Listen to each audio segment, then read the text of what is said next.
Dear student, question given है which of the following pairs of compounds is are identical। तो हम इन्हें क्या करते हैं, इस तरीके से अरेंजमेंट कर लेते हैं स्ट्रक्चर को।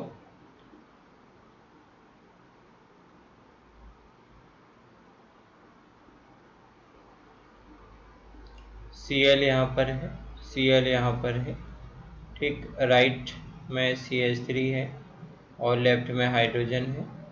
राइट में CH3 है और लेफ्ट में हाइड्रोजन है।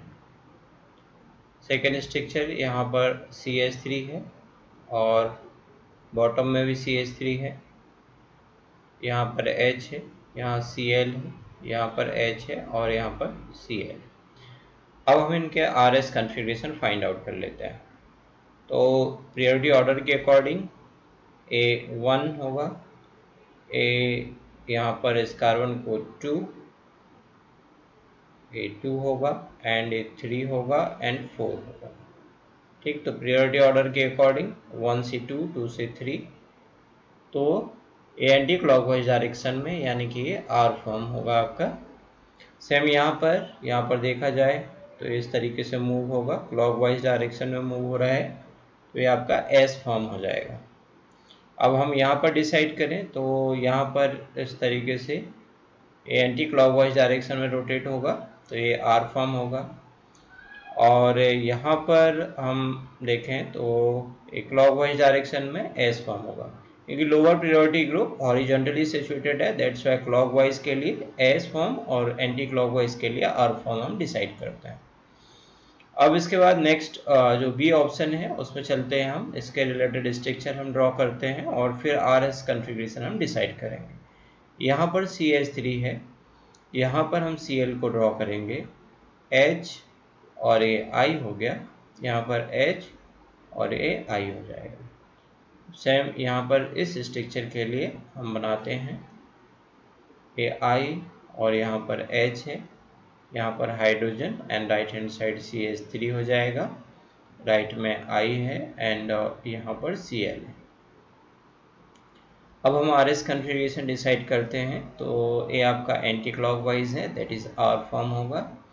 यहाँ पर I से Cl, Cl से हम कार्बन की तरफ जाएंगे, तो ये वाला भी R फॉर्म होगा, ठीक। अब इसमें डिसाइड करते हैं हम I से इस वाले कार्बन की तरफ, देन CH3 की तरफ clockwise, that is R form होगा।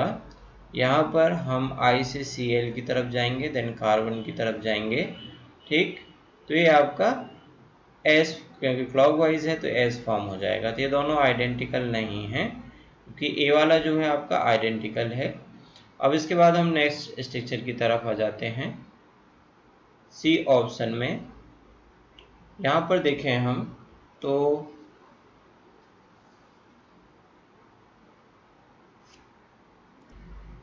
एंड देन नाउ हम इसके लिए स्ट्रक्चर ड्रॉ करते हैं। यहाँ पर Br है, यहाँ पर F है, इसके राइट हैंड में यहाँ पर हाइड्रोजन है और यहाँ पर फ्लोरीन है, यहाँ पर Br है और यहाँ पर H है। अब इसके लिए हम कॉन्फ़िगरेशन डिसाइड करते हैं। Br से हम F की तरफ आएंगे, देन कार्बन की तरफ आएंगे, ये एंटी क्लॉकवाइज है, दैट इज़ R फॉर्म होगा। Br से हम F की तरफ, देन कार्बन की तरफ जाएंगे, एंटी क्लॉकवाइज, यानी ये भी R फॉर्म होगा। अब नेक्स्ट स्ट्रक्चर के लिए हम ड्रॉ करते हैं, यहाँ पर हाइड्रोजन है और यहाँ पर भी हाइड्रोजन होगा। Br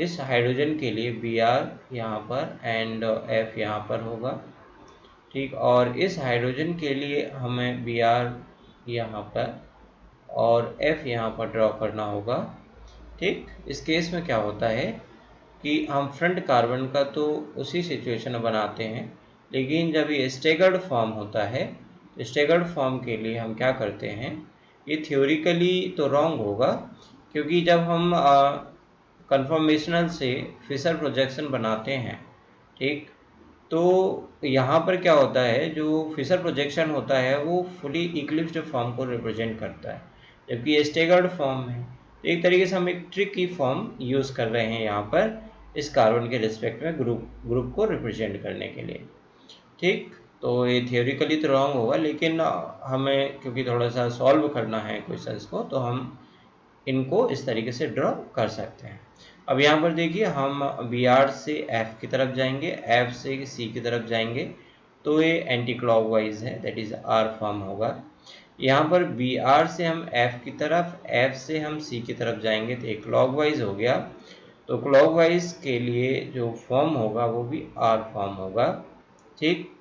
तो यहाँ पर ये दोनों आइडेंटिकल स्ट्रक्चर को रिप्रेजेंट कर रहे हैं। एंड देन नाउ अब हम आ जाएंगे नेक्स्ट स्ट्रक्चर की तरफ। यहाँ पर एक करेक्शन हमें करना होगा, क्योंकि आपका जो लोअर प्रायोरिटी ग्रुप है वो वर्टिकल लाइन में सिचुएटेड है।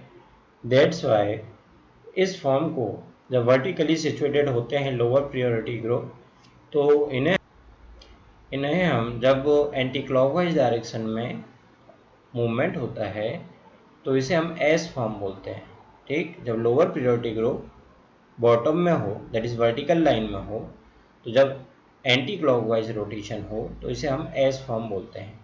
यानी कि ये दोनों फॉर्म भी क्या होंगे, आइडेंटिकल नहीं होंगे, राइट। यहाँ पर जबकि हमने आर फॉर्म रिप्रेजेंट किया है एंटी क्लॉकवाइज के लिए, उसकी वजह ये है कि जो लोअर प्रायोरिटी ग्रुप है वो हॉरिजॉन्टल लाइन में सिचुएटेड है।